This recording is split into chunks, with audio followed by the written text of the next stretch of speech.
Just going to use the little DS Touch from DreamSource Labs to check to see if I've got serial communication on the GM serial data 2 line at the passenger door module.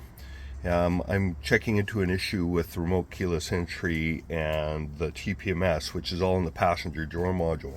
So all I'm going to check for here is to see if I've got good serial data coming from the vehicle, and if at all there's a loose connection or a poor connection somewhere, maybe a broken wire, that could be causing a problem with the signal.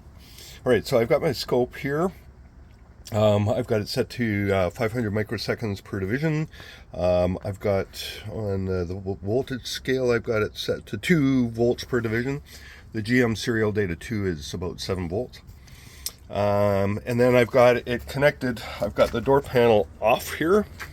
I've got ground connected on the main ground pin here, and then on pin 22 of this connector is the serial data connection that goes to the passenger door module. Okay, so nothing's communicating right now, but I'm going to go and turn the car on. Back in a second. So I now have ignition on, and we can see a lot of serial data coming by.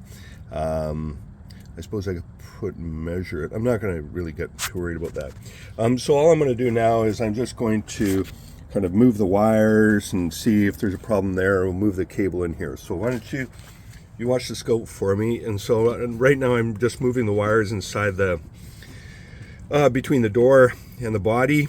But there's no, you can see the signal is still maintained very well. And then now I'm just going to jiggle the wires around, actually on the connector wires, going to the harness all the way in, and we can see that the signal is maintained, except when I drop the line. Anyways, there we go. Using this nice little DS Touch. Very handy to have this thing. Nice big screen for a portable little scope. Yeah, works quite well.